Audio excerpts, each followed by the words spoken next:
Happy December the 24th, A to C Talk family. This is Geneva Pearson, licensed marriage and family therapist for Advocate to Create, located here in Hollywood, Florida.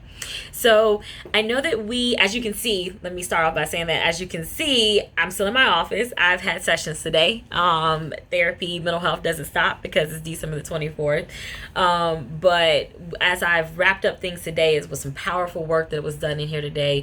Lots of healing and awareness moments and self-reflection moments. And so I thought it would be a perfect time to go ahead and continue the talk in regards to our series for the month of December that's talking about self-abandonment and healthy boundaries. And so I know that we talked about the small goals, the small steps, big goals last video.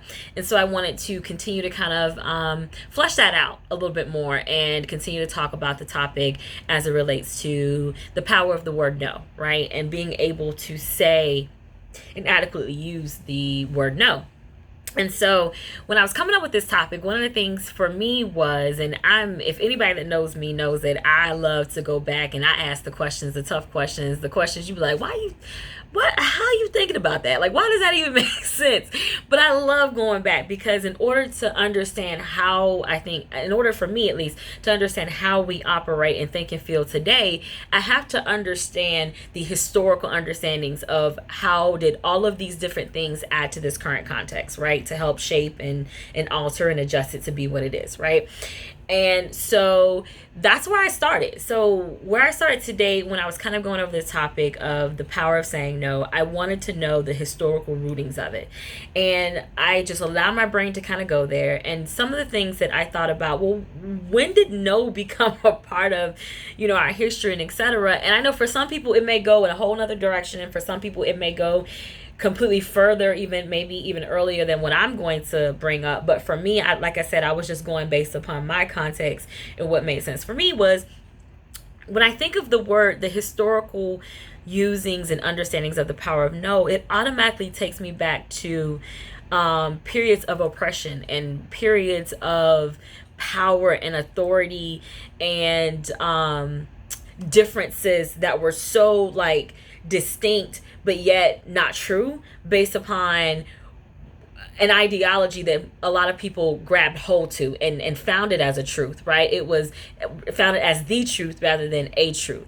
And so it makes me think about slavery or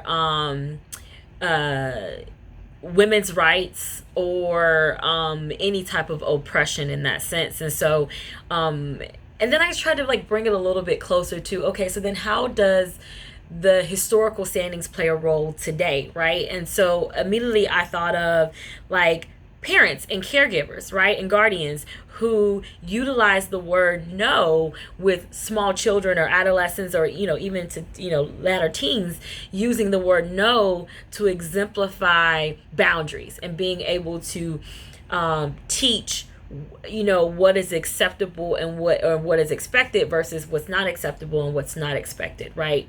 Kind of creating a standard. And so for me, it kind of went to that shift, right? Historically speaking, and even bringing it into the present day, right?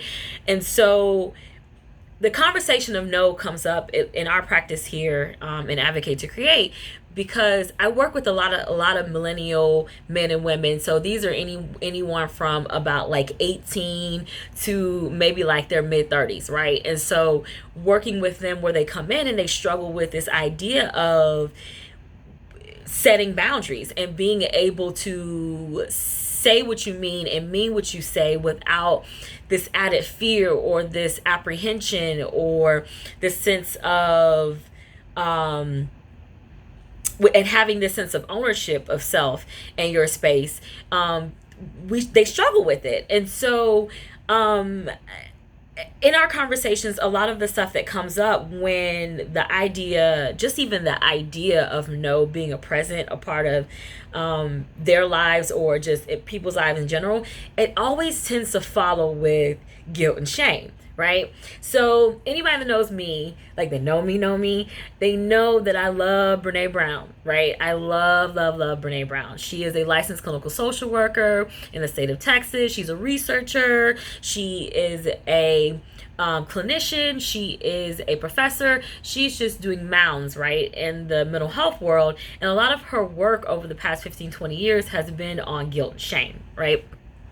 It's been on the power of vulnerability and authenticity, right?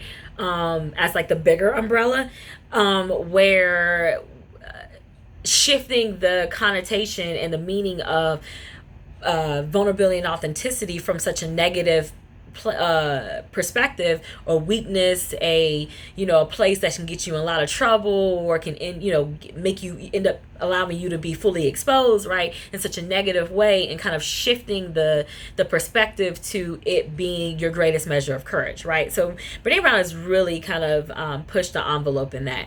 And so more specifically, so you have vulnerability and authenticity, but under that umbrella you have guilt and shame. And so what tends to happen with my clients here in practice, and what happens to us in general, myself included, is that guilt and shame shows up and it starts dictating what we do, what we won't do, where we go, where we won't go, and what we say and what we don't say. And so at any time that guilt and shame, fear, and so many other things comes and starts doing that, we no longer have control over our lives, and we are being controlled by those dominant ideas, right? So the question then begs itself, then what is guilt, right? Guilt focuses on a behavior where shame focuses on the self, right? So an example of guilt would be, I did something bad, right? Whereas, because it's the behavior, I did something bad. Whereas with shame, the focus is on the self. It says, I am bad, right? So and again, I'm going to just preference this. Y'all know how I am. Right and wrong, good and bad, they're all subjective. So, but for the purpose of this example, I wanted to be able to give you something, some richness or some texture to touch. And so if you think back on any conversation, any request of you, any sometimes even a demand of you, any indirect or direct kind of thing that showed itself in a relationship with you and someone else, did it have a little bit of guilt and shame that popped up for you internally? Or maybe sometimes people are bold directly, and a way of using that I've seen it used is, well, I've done such and such for you. I'm always there for you. I'm your mother. I'm your father. Like, who doesn't do that? Or the use of like culture, or the use of spirituality and so many other financial stuff as a way of creating a difference, right? A differential of power, right? And so anytime there is a difference in that piece where there is power and control in any way, shape involved, emotionally, mentally, etc., an abuse is present, right? Because it's abusing that piece where it's utilizing manipulation, guilt, any type of manipulation, trickery, shame, guilt. It's not a healthy relationship, no matter who it is, whether you were born into those relationships or whether you chose those relationships. It's not healthy, because anytime that a person cannot freely make the decision and have an option to say no, it's a coerced relationship. So from the start, you've already lost, right? So going back to, again, historically where no has come from and how it's shifted over time, I think there has been a lot of use of guilt and shame that kind of continues to allow access or awareness of no to certain groups of folks and not to other certain groups of folks. So then my question then becomes, so who are the people, y'all know I'm tired, it's been since 9:00. Who are the people who will struggle or who may not have access to the word no? I'll give y'all a couple examples of who some of those people are. One group of those folks is going to be people pleasers, because people pleasers, the whole goal is to make you feel great. The whole goal is to make you comfortable, even at the expense of myself. Even if that means stretching me, exhausting me, making me uncomfortable, the goal is to please you, right? So if you know you a people pleaser, or somebody that's a people pleaser, they definitely need to be listening to this video, okay? Because when we are people pleasing, we're taking away from self. which again is another form of self-abandonment. And we are giving to others, even if it's at the expense of self. Okay. Other folks that are going to struggle with the word no, or who are no is going to be a far reach for them, are the people that have low self-worth and self-value. These folks are folks that struggle with esteem, self-esteem, and confidence issues. These folks are folks who have no idea who they are, not even a glimmer of an idea who they are. These folks are shaped and defined by any and everything else around them, whether that is generational stuff, whether if that is past trauma stuff that has gotten in and kind of try to define and shape who you are, whether that is cultural dominance, whether that's social media dominance, the comparison piece. Folks that do not have a strong sense of who they are so susceptible to shifting and molding and tweaking so much of themselves just so that all can be at peace, right? And I tell my clients this all the time, here at A to C talk at A to C, is that peace, quiet does not equal peace, right? And we have to be clear about wanting it to be quiet as a band-aid to patch up for the moment, or wanting true peace where there is a common agreement of this is where we are and this is as far as we're able to go right now, right? Or this is the green point that we're willing to stick to. So folks with low self-esteem, now again, let's not confuse the whole idea of knowing who I am and knowing my purpose. Those two are not necessarily directly related. I think that one influences the other, but I don't think that they're necessarily one and the same. I think that as we are healing parts of ourselves through past traumas, and traumas are not just sexual and physical assault and abuse. I think people get traumas all mixed up with this understanding that traumas are just in this little box, right? Traumas are when you experience, people walking away from you and not giving you explanations, or even cluing you in that they're walking away. They just get ghosts. Traumas are indirect messages that are sent towards you, and there's no clarification on that. Traumas are so much more than just physical abuse and assault. Okay,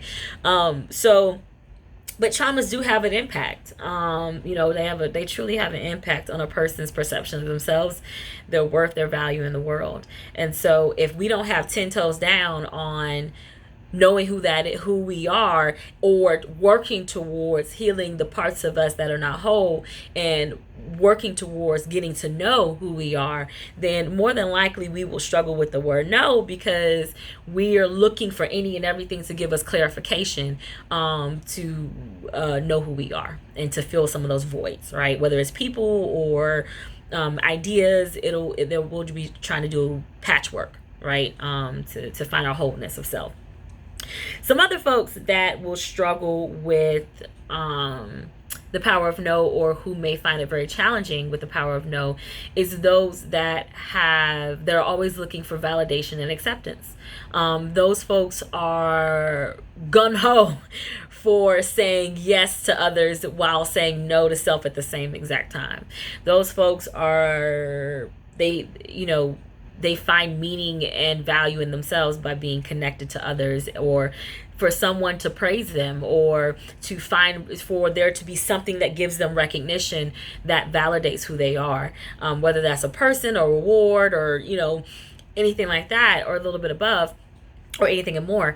They are looking for that. And so why would they turn down the opportunity to say yes, even if it comes at a strain of self? Because if I say yes, I may miss my opportunity, rather than questioning why this needs to be the opportunity in order for them to need to say yes, rather than saying no and standing again 10 toes down in where they are and who they are, and grounding themselves in this world. And again, those who self-abandon, I think all of those fall under the umbrella of self-abandonment, but those that walk away at themselves at the expense of something or someone else, those folks are 100% are going to struggle with the word no. They're not even, I think physiologically, they're going to struggle with the word no, whether it's every time they even think about it, they get nauseated, or their heart starts beating fast, and their hands get sweaty, or they get internally hot. They will literally have a physiological reaction to even the thought of saying no or functioning out of a no stance. And so, I think that any of those folks in that realm is going to struggle or not have, have very little access to the word no. And so we talked about historically, again, the trajectory of how I feel like it's kind of evolved. And I know I'm missing so much in between, but again, I'm just going off of a short time frame of what immediately came up for me. And we talked about some of the factors that kind of keep no at bay, whether it was guilt and shame, and who doesn't have access to the word no, right?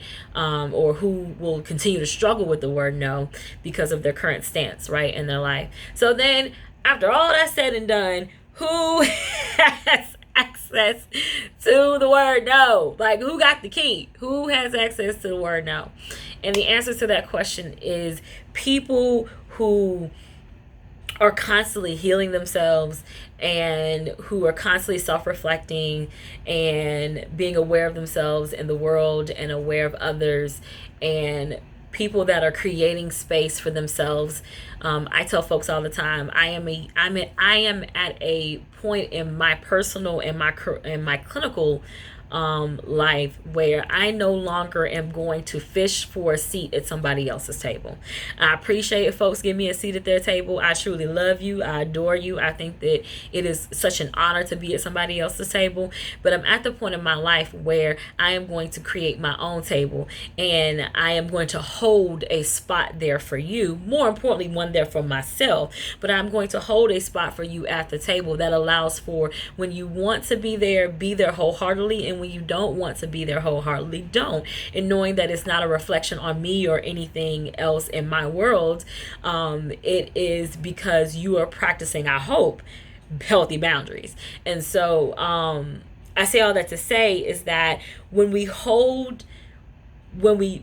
continue to work on our self-worth and our self-value, and we hold a space in our world that is untouched, that is untweaked, untainted, that doesn't allow anybody else's voices to be louder than ours in that room, in that space. That's that space where we can separate ourselves from the world, and we can sit with self and ask self the tough questions and hold self accountable in that world and be ready to hold other people accountable.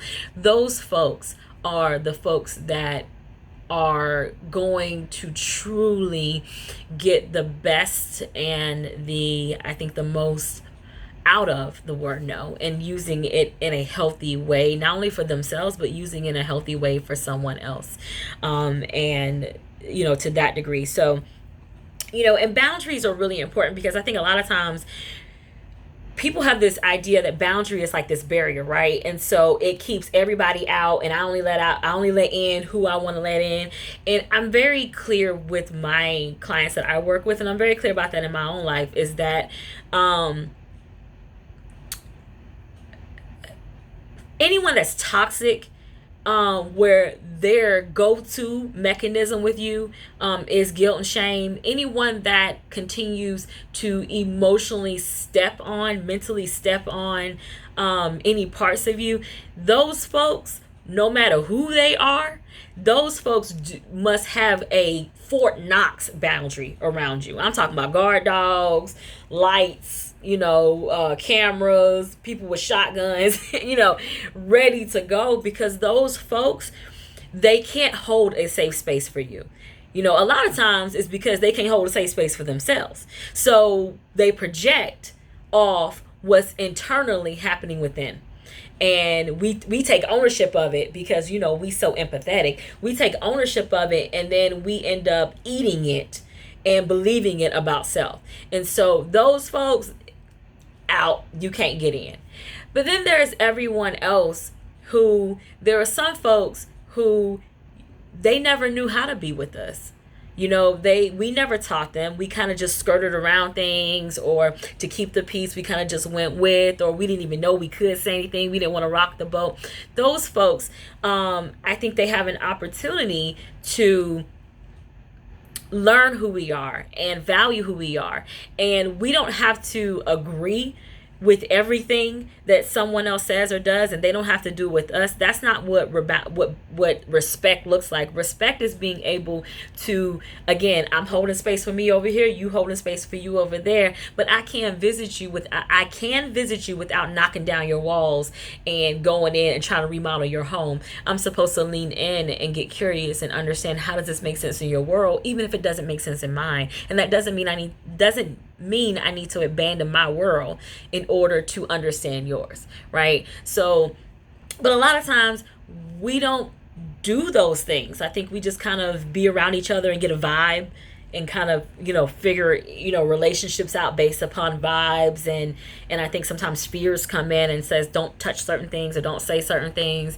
And we end up not really knowing where we stand with each other, and so then we don't even know how to even incorporate no into our relationship, or healthy boundaries into our relationship. And so I am a big component of, it is our responsibility to teach people how to love us, to teach people how to communicate with us, and it's our responsibility to teach people how to cope with us and be with us in difficult, challenging times. Now, let me be clear.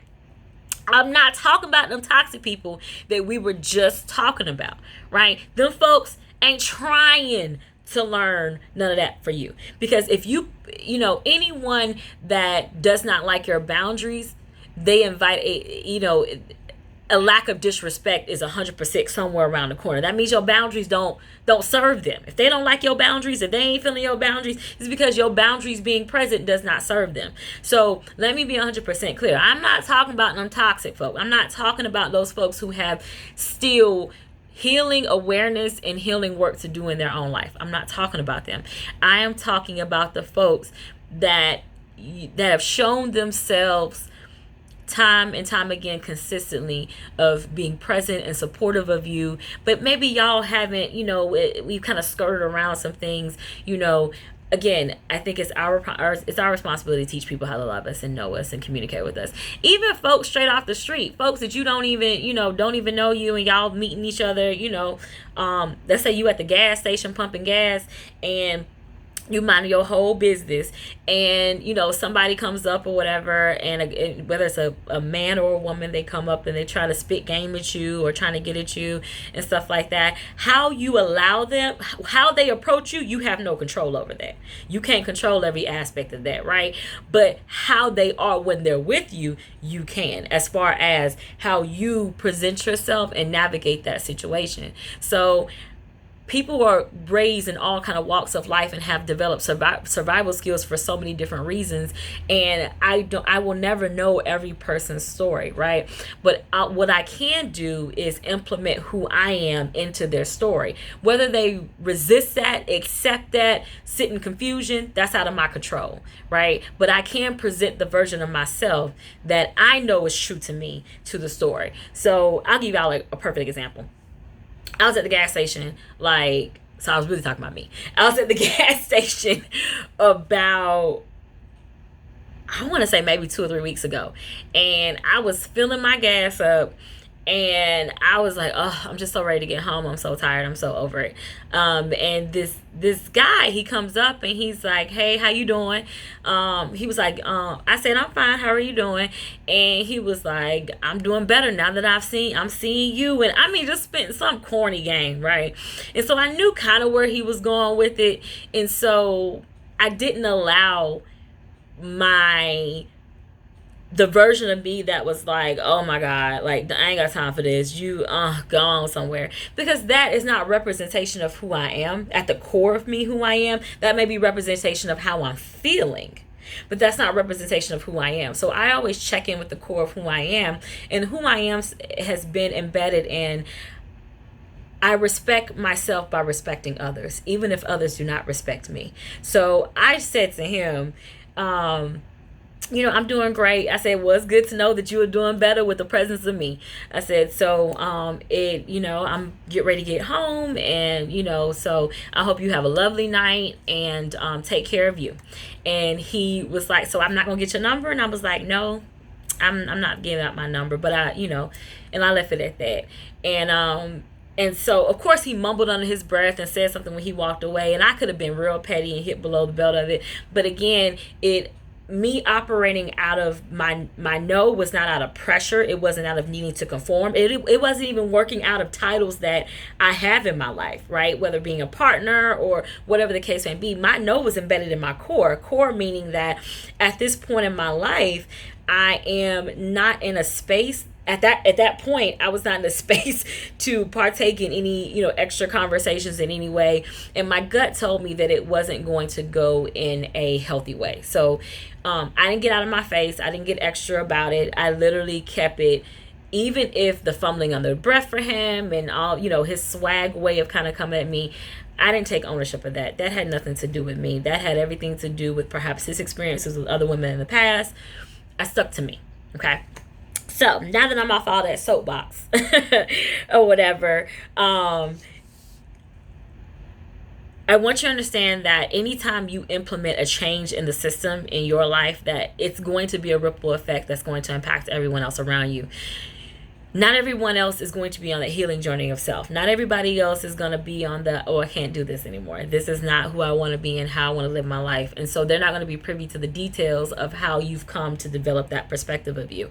So there may be some resistance, right? They may push back. They may project their own struggles against that with you and how it's going to impact them, right? Some of them are going to stand back and be like,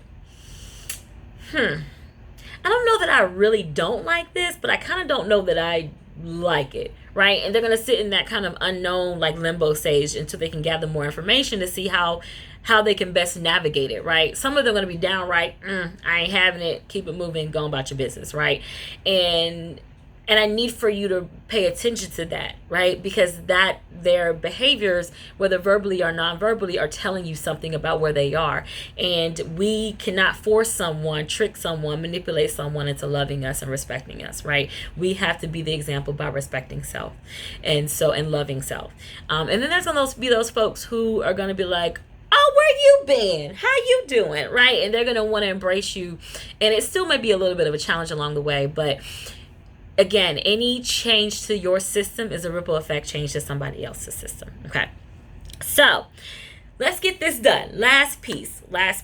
Because I can go and talk about this for days and days and days and days. And because I love the power of being able to become aware about something and finding tools to help you navigate it that will fit and work best for you. It's not a one size fit all. You have to do what works best for you. Okay. And so how do you get to the point of developing the power to say no, right? Part of it is being aware, right? And being more aware about the history of what has contributed to no not really being an option for you. Whether it's embedded in past childhood experiences, whether it's embedded in a significant relationships, abandonment stuff, whether it's embedded in feeling as though that you've been alone and lonely, and whatever it is for you. Maybe someone downright telling you that no, and we've just now it's become a part of our makeup, our genetic makeup, our mental makeup of ourselves. And so one is becoming aware of that and revisiting, what are the factors that contribute to why no is not an option for me, and being real with yourself with that. The other thing is, the second thing that I think would be helpful is making sure that you're always working on parts of yourself. If we are only putting on all the responsibility on someone else, then we're not taking accountability for ourselves. And so when we self-abandon, we are creating the gateway for no to never come in, for no and healthy boundary settings to never come in. And it doesn't teach people how to love us. It actually gives them a false sense of who we are, rather than the version of us that best fits us, so that they can learn how to adjust with that, whether that's remain present or maybe leave, right? So it's not fair for us to take that away from someone else by only giving them the version that we think is best for them, or we think is safe to give them. So working on all parts of yourself, your context, be more cognizant and more aware of the contexts that you're in, and learning how to navigate them, sometimes with creating some separation, so you can get yourself together and get equipped, so that if you do choose to go back into that, you are prepared to go back into that, rather than we just gonna see how it goes, right? So really truly kind of developing a realistic accountability and working on parts of self and holding folks accountable, especially if you have told them what you need and desire and want, really holding them accountable to that. The third thing I would say is recognize fear when fear comes in. Fear has a way of, there's fear lives in this part of the brain, right? The amygdala, the back part of the brain. It's our flight or fight response factor that tells us what to do and how to do, that sometimes doesn't allow and speaks louder than the prefrontal cortex, which is here, right? Your thinking judgment system.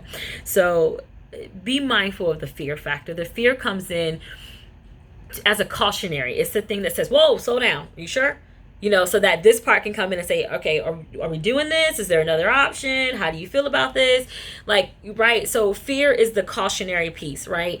But don't allow fear to dictate who you are and what you allow and what you don't allow, right? Don't allow fear to dictate your boundaries, because if fear dictates your boundaries, it will dictate your yes and no's. Okay, so really flush out what are some of my fears in each distinctful situation. It's not one just big old thing. Sometimes it is a big old thing. Sometimes I fear I fear I'm going to be alone. Sometimes I fear that they're going to make me feel stupid. I fear whatever that is for you is truly starting to flush out. Really kind of tease out that fear, those fear components for you, because fear shows up, it shows up a lot more than you think it does. Okay. The other thing is get ready to understand that there will be resistance, right? Like I said before, any sense of change, it is susceptible to resistance, right? Not everyone will resist, but some people will kind of reposition themselves because they're not used to this. And so that may look like less on your end of them, right? But don't internalize that. That has nothing to do with you. That has everything to do with them and their world and how they're responding to you. For healthy relationships, I'm always, I'm a big advocate of kind of talking with people through it. And especially if they're a trusting, healthy relationship that, I feel a lot more comfortable with. I talk to them about what I'm experiencing, and I say, what I'm looking to do in this next chapter of my life is to kind of hone down on some things, and what this may look like from the outside is da da da da da, but really what I'm doing on the inside is da da da da da. And so what it does is it doesn't, even though it may still be a shock to their system, it shouldn't rattle, shake them, pull them down to the ground. It may just kind of say, oh, okay, so now it's happening. Okay. And so sometimes having that conversation with folks to kind of prep them along the way. And again, it goes back to teaching people how to love you, communicate with you, and cope with you, so then they know how to navigate what will work best for y'all's relationship. Again, that is only for this relationship. We have to understand with every relationship that we come across, it's not just one language, one way of doing it. You have to tweak based upon the differences of our relationships, okay? Two more things. You got to express needs for what you want, right? And if you express what you want, need, right, and desire, you have to hold people accountable to that. You can't keep giving them outs of it. You can provide grace with them, right, and talk with them about what of that is hurting you or what of that is you find not beneficial to the relationship, right? But you got to be willing to hold people accountable. Otherwise, if they know they can just use guilt and shame and trickery and manipulation with you, why would they not keep doing it? Literally, why would they not keep doing it? I think I used this example today in session. I said that if there's a vending machine on site and I know that peanut M&Ms are $1.25 in the vending machine, because y'all know they be too high. If I go and I figured out that if I press a code 11278, which is a random code, and the peanut thing, does that little thing where it pushes the peanut M&Ms forward, it's gonna drop. The likelihood of me putting my $1.25 in there to get that peanut M&Ms is gonna be slim to none. Okay, judge your mama right now. Okay, because even if you know at the core of you, the value of you, the honor system of you, all that and more, it's $1.25. So if I know that I can just my way around it and get that same result, why would I not do it, right? Screw all that integrity and stuff goes out the window. Okay, but no, on all seriousness, why would people, if they know that all I got to do is go around the back door, or all I got to do is say this thing or do this thing, and you are going to cave in, why would I even try to put effort in another area? Now, that's a whole nother situation in regards to why would they even think that? Like, why would they even function in that way to want to go around another area? But again, people are humans, and so we are selfish, individuals who get our ego hurts and want to be seen, heard, and validated. So, or we'll do whatever sometimes it takes in order to do that. And so we must hold people accountable, especially when we teach them how to love us and cope with us and communicate with us, and when we begin to implement those healthy boundaries, and even saying to them, remember when we talked about such and such and such and such. I want to go back and revisit that because I felt blah blah blah blah blah, right? And using I statements are really big. I'm a huge advocate of I statements. I love them. They make me take ownership. I think they make us take ownership of what we're saying and why we're saying what we're saying and the meaning behind what we're saying. Okay, so if you can use I statements and stay away from you, because you can create defensiveness, that's even better. And I think I'll always go back to this. I've said this a million times throughout this video. Know your worth. Learn and know your worth. Know what breaks you down, what chips away at you. Know who chips away at you. Recognize the flags. Don't ignore them. Don't try to, fluff it up because there's potential. No, literally know your worth and value, because people can only treat you the way that you treat yourself, because that's the perfect example of doing so. Okay, so I hope that this video was helpful for you guys. I hope that my A to C Talk family gets something out of each video. Again, it's not about taking the whole video. It's about taking what pieces are applicable to you, and using them for your journey and your healing. Again, I will always say this, I'm a true advocate of mental health. Not only am I a mental health practitioner, but I am also a recipient of mental health. And I am proud to say that, because I think that in order to help others reconstruct and kind of author with them their journey into their wholeness of self, I have to be constantly willing to do it myself. I can't ask you to do something that I myself are not willing to do. And so if you know of someone, definitely reach out, talk to them about mental health and the power of that, and starting, help us destigmatize the negative connotations that come with mental health, to that degree, and normalize it for our community, normalize it for our brothers and sisters, normalize it for anyone who is struggling with any type of diagnoses or any type of just really challenging times in their life, especially during this holiday season. It can really bring on some strong emotionalities, especially if you experience any type of loss of a relationship, a significant death. Maybe there's been adjustments. You just moved to a different location and you don't know anyone, so loneliness comes up. Maybe friends are acting kind of shady, and they're distant, and you're not quite understanding like what's going on, and you just feel alone. Or maybe sometimes it's the confounds, the pressure, right, of finances and the holiday season. Whatever the thing is for you, definitely I would strongly suggest a mental health practitioner. Of course, I'm a part of the directory of Therapy for Black Girls, so if you don't already know about it, Dr. Joy Harden is an amazing clinician who came up with the Therapy for Black Girls directory that is all over the United States, that will help connect you, male or female, with a clinician. And it is for anyone, right? But it puts emphasis on finding clinicians that are Black and brown in that piece. And so it's www.therapyforblackgirls.com. And again, I'm here, Genevra Pearson with Advocate to Create. Please feel free to reach out to me, send emails, visit our website, www.advocatetocreate.com. And I hope you enjoyed the video. Have a safe and happy holidays, and we'll pick this up next week, and we'll wrap up the series on self-abandonment. Take care of you, because knowing always with Advocate to Create, our motto is with awareness comes action. Take care.